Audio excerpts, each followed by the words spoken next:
നമ്മൾ semester 3 supplementary students ആണ്. അതായത് ഇപ്പം പഠിക്കുന്ന സ്റ്റുഡൻസ് അല്ല, റെഗുലർ അല്ല, സപ്ലിമെൻ്ററി സ്റ്റുഡൻസ് ആണ് ശ്രദ്ധിക്കേണ്ടത്. അവർക്ക് വേണ്ട ടോപ്പിക്സ് ആയിരിക്കും നമ്മളിന്ന് ഡിസ്കസ് ചെയ്യുന്നത്. മൊഡ്യൂൾ 1 ഇപ്പം റെഗുലർ സ്റ്റുഡൻസിൻ്റെ മൊഡ്യൂൾ 1 ഇതല്ല, അവർക്ക് എന്താണ് ചേഞ്ച് ഉണ്ടായിട്ടുണ്ട്, അത് നിങ്ങൾ പ്രത്യേകം ശ്രദ്ധിക്കുക. ഓക്കെ, അതുപോലെ നമുക്ക് S3യുടെ പെയ്ഡ് നോട്ട്സൊക്കെ അവൈലബിൾ ആണ്. S3യുടെ പെയ്ഡ് നോട്ട്സ് അവൈലബിൾ ആണ്, നിങ്ങൾക്ക് താല്പര്യം ഉണ്ടെങ്കിൽ വാങ്ങാം. മാത്സ് 200, സ്റ്റാറ്റ് 200, ഫിസിക്സ് 200 ആണ്. നിങ്ങൾക്ക് താല്പര്യം ഉണ്ടെങ്കിൽ ജോയിൻ ചെയ്യാം. കോംബോ ആയിട്ട് 500 റുപ്പീസാണ്. എത്രയാണ്? 500 റുപ്പീസാണ്. നിങ്ങൾ ചെയ്യേണ്ടത് 9645460484 എന്ന് പറയുന്ന നമ്പറിൽ നമ്മളെ ഒന്ന് കോൺടാക്ട് ചെയ്യുക. അപ്പം എന്താണ് സപ്ലിമെൻ്ററി സ്റ്റുഡൻസിൻ്റെ ഇതാണ് elementary number theory and calculus ആണ്. അവരുടെ സിലബസ് ആണ് ഇത് കൊടുത്തേക്കുന്നത്. അതുമായിട്ട് ബേസ് ചെയ്ത് ക്വസ്റ്റ്യൻസ് ആയിരിക്കും നമ്മൾ ചെയ്തേക്കുന്നത്. ഓക്കെ, സപ്ലിമെൻ്ററി ടോപ്പിക്സ് ആണ്. ഇത് 2 മാർക്കിൻ്റെ ക്വസ്റ്റ്യൻ ആണ്. ഇത് മിക്കതും റിപ്പീറ്റ് ആണ്. നിങ്ങളൊന്ന് സ്ക്രീൻഷോട്ട് എടുത്ത് പഠിച്ചാൽ മതി. ഞാൻ ഇത് ഡിഫൈൻ ചെയ്ത് പറഞ്ഞുതരാൻ നിന്ന് കുറേ സമയം വരും. ഇതൊക്കെ വളരെ ഇമ്പോർട്ടൻ്റ് ആണ്. ഓക്കെ, ഇത് 4 മാർക്ക് ക്വസ്റ്റ്യൻ ആണ്. എത്ര മാർക്കാണ്? 4 മാർക്ക് ക്വസ്റ്റ്യൻസ് ആണ്. ഇത് 4 മാർക്കാണ് ഇവിടെ എഴുതിയിട്ടുണ്ട്. 4 മാർക്ക് ക്വസ്റ്റ്യൻസ് ആണ്. ഓക്കെ, എത്ര? ഇത് 2 ഇയറിൻ്റെ ക്വസ്റ്റ്യൻസ് ആണ് നമ്മൾ പ്രൊവൈഡ് ചെയ്തേക്കുന്നത്. ഇനി 4 മാർക്കിൻ്റെ അടുത്തൊരു സെറ്റ് ഓഫ് ക്വസ്റ്റ്യൻസ് ആണ് നമ്മൾ പ്രൊവൈഡ് ചെയ്തേക്കുന്നത്. ഇതൊക്കെ നിങ്ങൾ നോക്കിയാൽ റിപ്പീറ്റാണ് ചോദിക്കുന്നത്. നിങ്ങൾക്ക് താല്പര്യമുണ്ടെങ്കിൽ നോക്കാം.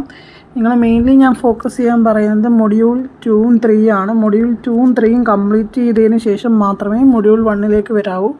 കാരണം ഒരു തിയറി പേപ്പറാണ്.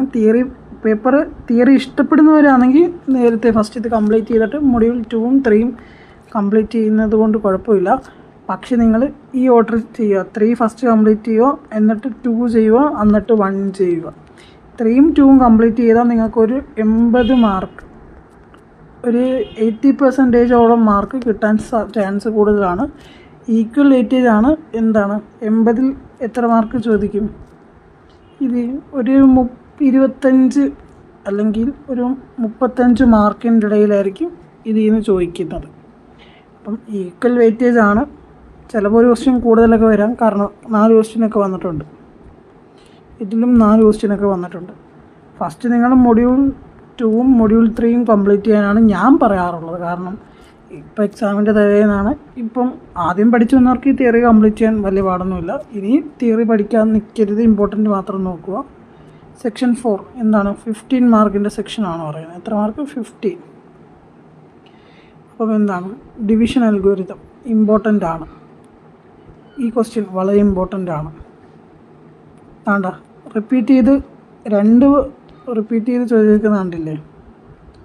അപ്പം ഈ ക്വസ്റ്റ്യൻ ഇങ്ങനെ ഇതൊരു വർഷത്തെ ക്വസ്റ്റ്യൻ ആണ്. 2024 ക്വസ്റ്റ്യൻ ആണ്. ഇത് 2023 ക്വസ്റ്റ്യൻ ആണ്.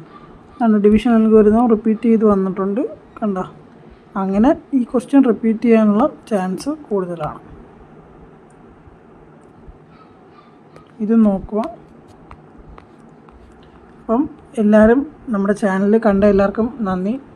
നമ്മൾ S4ൻ്റെ റെഗുലർ സ്റ്റുഡൻസിൻ്റെ S3 റെഗുലർ സ്റ്റുഡൻസിൻ്റെ വീഡിയോ ചെയ്യാൻ പറ്റുമെന്നാണ് പ്രതീക്ഷിക്കുന്നത്. നമുക്ക് നോക്കാം. നിങ്ങൾക്ക് താല്പര്യം ഉണ്ടെങ്കിൽ നമ്മുടെ നോട്ട്സൊക്കെ പർച്ചേസ് ചെയ്യാം. മാത്സ്, സ്റ്റാറ്റ്, ഫിസിക്സ് ആണ്. നിങ്ങൾ നല്ല രീതിയിൽ പോയി എക്സാം എഴുതുക. Thank you.